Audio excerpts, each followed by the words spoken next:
সূচনাদের বাড়িতে ছিল বড় এক আম গাছ। সেই আম গাছের আম ছিল অনেক মিষ্টি আর মজা। মানুষজন অনেক টাকা দিয়ে সেই গাছের আম কিনে খেত। এবার আগের বারের চেয়ে অনেক বেশি আম ধরেছে গাছে। সবাই বেশ ভালো দাম হাঁকাচ্ছে। অনেক লাভ হবে এবার। হ্যাঁ, ঠিকই বলেছ। বাবা এই আম গাছটা লাগিয়ে কত বড় উপকারী না করেছে আমাদের। বছরে একবার আম বিক্রির টাকা দিয়েই সারা বছরের জন্য বাড়তি টাকা পাওয়া যায়। এই গাছের জন্য কোনোদিন অভাবের মুখ দেখতে হয়নি আমাদের। হ্যাঁ, এত বড় আম গাছ তো আমি জীবনেও দেখিনি। আর কোনো গাছে যে এত বড় বড় আম ধরতে পারে, এই গাছটা না দেখলে আমি বিশ্বাসই করতে পারতাম না। কি করছিস তোরা? আর কতক্ষণই আম গাছের দিকে চেয়ে থাকবি? তোদেরকে সে কখন বলেছিলাম আমার জন্য দুটো কাঁচা আম পেড়ে নিয়ে আয়, ভর্তা করে খাবো। তা না করে গাছের দিকে হা করে তাকিয়ে আছিস। আচ্ছা মা, আনছি, তুমি যাও।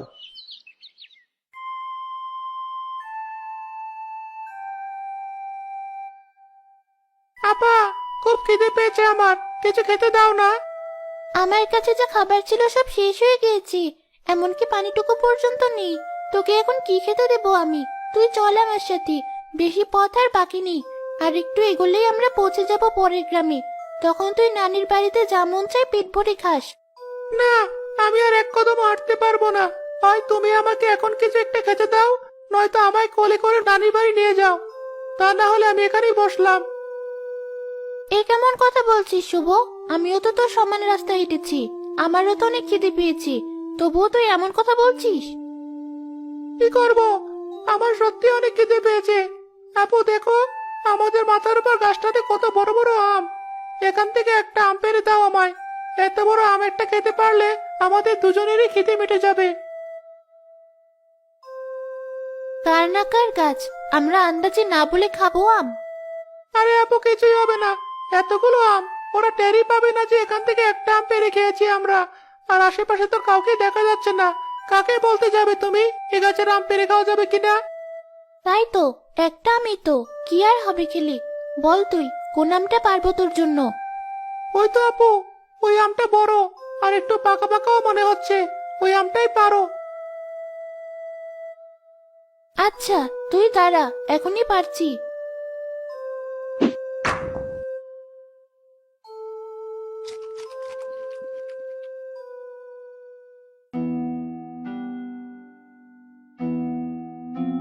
চোর, চোর!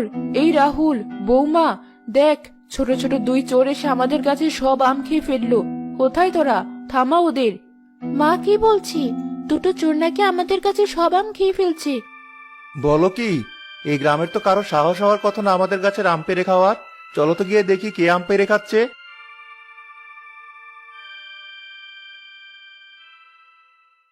আম তো খুব মজার ছিল, তাই না আপু? হ্যাঁ, এমন মজার আম অনেকদিন হলো খাই না। চল আপু, আমরা আরেকটা আম পেড়ে খাই। আচ্ছা চল। এই চোরের দল, থামো তোমরা, একদম পালানোর চেষ্টা করবে না। চোর? আপনারা ভুল বুঝছেন, আমরা চুরি করতে আসিনি। আপনাদেরকে বলেই খেতাম, কিন্তু কাউকে পাইনি তাই। কাউকে পাওনি বলে চুরি করা শুরু করবে? চুরি করে আবার বাহাদুরি দেখায়। রাহুল, তুই এখনই এই চোর মেয়ে আর ওর ভাইকে ধরে কঠিন শাস্তি দে। সবাই আবার দেখুক আমাদের কাছে আম চুরি করার শাস্তি কি। হ্যাঁ মা, যাও সূচনা, তুমি ধরে নিয়ে এসো। আমি এই দুটোকে আজ গাছের সাথে বাঁধবো। এ কি বলছেন? আমাদেরকে গাছের সাথে বাঁধবেন কেন? আপনার আমের মূল্য দিয়ে দেবো আমরা, আমাদেরকে ছেড়ে দিন। যে আমার পোশাকের ছিঁড়ি, ওরা নাকি আবার এত দামি আমের মূল্য দিবে? তুই ওদের সাথে কথা বলে সময় নষ্ট করছিস কেন? এখনই বেঁধে ফেল ওদের হাত পা। শুভ, তুই পালা এখান থেকে। কোথায় পালাবে? আমার হাত থেকে পালানো এত সহজ না। মা, আমি ছেলেটাকে ধরছি, তুমিও মেয়েটাকে ধরো। হ্যাঁ, ধরেছি। বৌমা, দড়ি কোথায় এনেছো?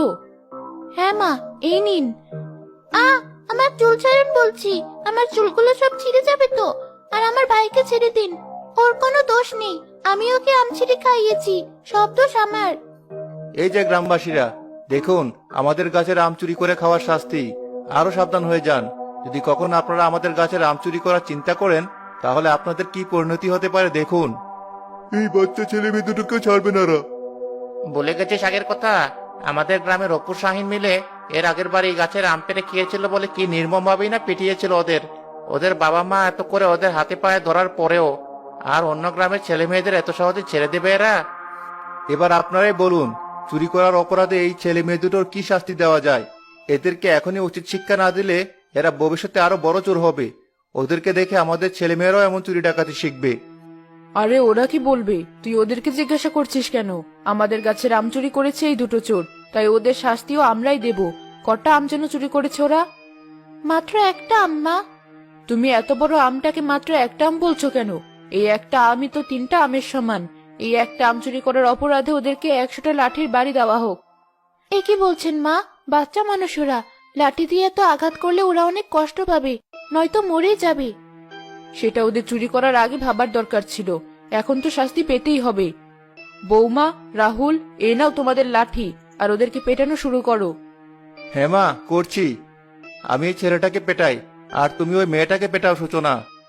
আচ্ছা ঠিক আছে। আমাকে মেরে ফেললো আপু। আমি আর কখনো আম চুরি করবো না। আমাকে আর মারবেন না, আমার ভুল হয়ে গেছে, আমাকে ক্ষমা করে দিন। আমার ভাইকে আর মারবেন না, ও ছোট মানুষ, ওর কোনো দোষ নেই। ওর বদলে আমাকে মারুন আপনি। তোমার নিজের ভাগের মারই তো বাকি আছে এখনো, আবার নিজের ভাইয়ের ভাগেরটা খেতে চাইছো?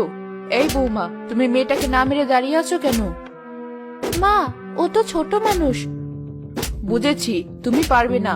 আমাকে দাও লাঠিটা, আমি ওই মেয়েটাকে উচিত শিক্ষা দিচ্ছি। মা আর ছেলে মিলে 2 ভাই বোনকে অনেকক্ষণ মারলো। গ্রামের লোকজন তাদের কষ্ট সইতে না পেরে আর তাদের উপর হওয়া অত্যাচার না থামাতে